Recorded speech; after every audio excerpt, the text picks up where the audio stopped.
सिद्ध योग में आपका स्वागत है। हम आप सबके लिए ऑनलाइन योग कक्षाएं आयोजित कर रहे हैं जो अंग्रेजी और हिंदी दोनों भाषाओं में उपलब्ध हैं। हम प्रत्येक दिन सुबह 5 बजे से रात 10 बजे तक 12 अंग्रेजी और 4 हिंदी की कक्षाओं के साथ आपके लिए उपस्थित हैं, ताकि आपको प्रत्येक दिन सही समय पर योग का अभ्यास करने में सुविधा हो। ये 2 सप्ताह एक ऐसा समय है जिसमें आप शामिल होकर अपने जीवन में एक सकारात्मक परिवर्तन का अनुभव कर सकते हैं, वह भी बिल्कुल मुफ्त में।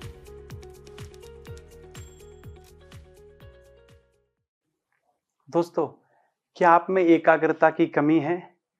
आप बहुत जल्दी चीज़ों को भूल जाते हैं, आपका कॉन्फिडेंस लेवल बहुत ज़्यादा कम है, आपकी लोअर बॉडी बहुत ज़्यादा वीक है, आपके घुटनों में बहुत ज़्यादा दर्द रहता है, थाई मसल्स आपकी बहुत ज़्यादा वीक हैं, आपकी बॉडी का जो पोस्चर है वो अच्छा नहीं है और आप इन सारी चीज़ों से काफ़ी ज़्यादा परेशान हैं, तो आज का वीडियो आपके लिए है। हम आपको एक ऐसे अच्छे आसन के बारे में बताएंगे जो कि आपकी इन सभी परेशानियों को दूर कर देगा।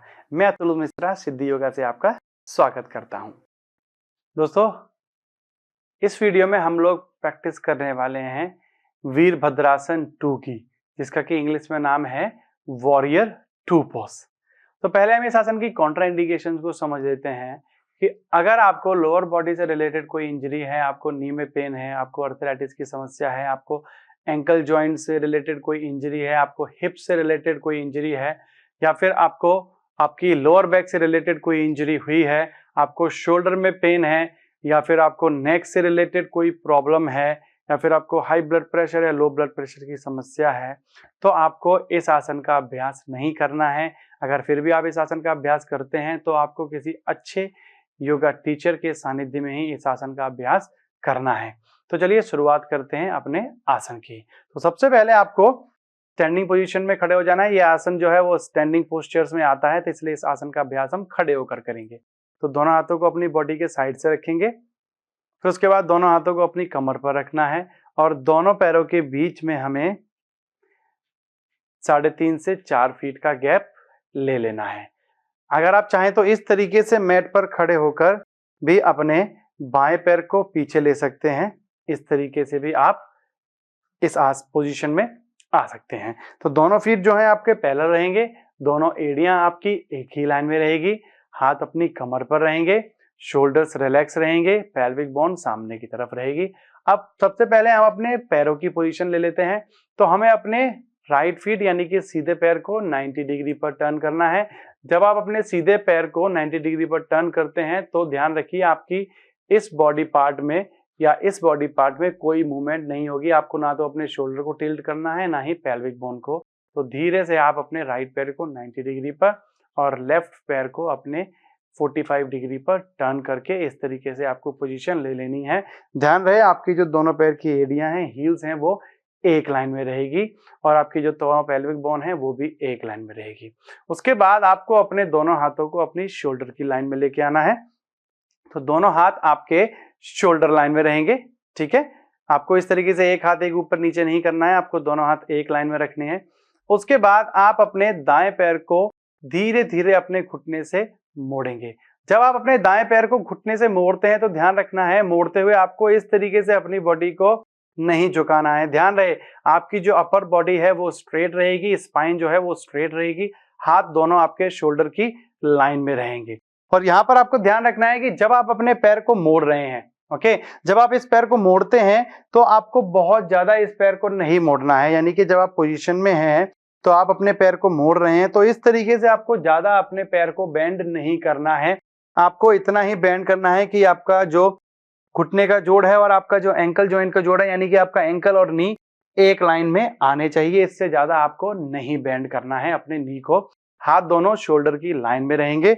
और उसके बाद क्या होता है कि आप जब पोजीशन लेते हैं तो आपकी पैर इस तरीके से कुछ लोगों की टिल्ट हो जाएगी।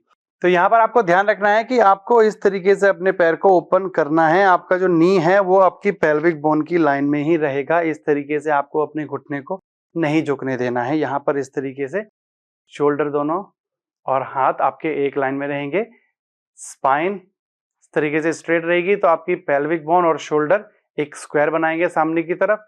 फिर आपको फाइनल पोज में अपनी गर्दन को दाईं तरफ घुमा लेना है। तो इस तरीके से आपका ये जो पोज है ये वॉरियर 2 पोज कंप्लीट हो जाता है। तो ये आपके वॉरियर 2 पोज की फाइनल पोजीशन है। ओके, ध्यान रहे हाथ दोनों एक लाइन में आप एडजस्ट कर सकते हैं अपने हाथों को। उसके बाद जो भार है शरीर का वो आपके दाएं पैर की थाई मसल्स पर आएगा। तो यहां आप देख सकते हैं ये आपकी लोअर बॉडी यानी कि आपकी थाई मसल और आपकी काफ मसल को स्ट्रॉन्ग करता है, आपके एंकल जॉइंट और नी जॉइंट को भी स्ट्रॉन्ग बनाता है ये पोज। साथ ही साथ ये आसन आपकी लोअर बैक की फ्लेक्सिबिलिटी और आपकी पेल्विक बोन की फ्लेक्सिबिलिटी को बढ़ाता है और साथ ही साथ आपके शोल्डर्स की स्ट्रेंथ को बढ़ाता है। आपकी मेंटल हेल्थ को भी ये आसन प्रभावित करता है, यानी कि आपकी मेंटल हेल्थ और अच्छी हो जाती है इस आसन के अभ्यास से। अगर आपको भूलने की बीमारी है तो भी ये आसन आपको बहुत ज्यादा हेल्प करेगा। उसके साथ ही साथ जैसे कि ये वीरभद्रासन है, तो अगर आपका कॉन्फिडेंस लेवल लो है तो ये आसन आपके कॉन्फिडेंस लेवल को भी बूस्ट करेगा और आपके अंदर ज्यादा से ज्यादा पॉजिटिविटी बढ़ाएगा ये आसन। वापस आने के लिए आपको पहले अपनी गर्दन को टर्न करके सामने की तरफ करना है, फिर अपने घुटने को सीधा करेंगे, फिर अपने हाथों को अपनी कमर पर रखेंगे और आप वापस आ जाएंगे। इसी तरीके से आपको इस आसन को अपने बाएं पैर से करना है। तो इस तरीके से आप बाएं पैर को 90 डिग्री पर, दाएं पैर को 45 डिग्री पर, बट आपकी पेल्विक बोन और शोल्डर सामने की तरफ रहेंगे। दोनों हाथों को शोल्डर लाइन में, बाएं पैर को धीरे धीरे बेंड करेंगे। इस तरीके से ध्यान रहे आपको बॉडी को इस तरीके से लीन नहीं करना है, सीधा रखना है अपनी बॉडी को। हाथ की उंगलियां खुली हुई रहेंगी, जो हाथ की हथेलियां हैं वो नीचे मैट की तरफ रहेंगी। फिर आपको धीरे धीरे अपनी गर्दन को टर्न करते हुए लेफ्ट साइड यानी कि बाईं तरफ देखना है।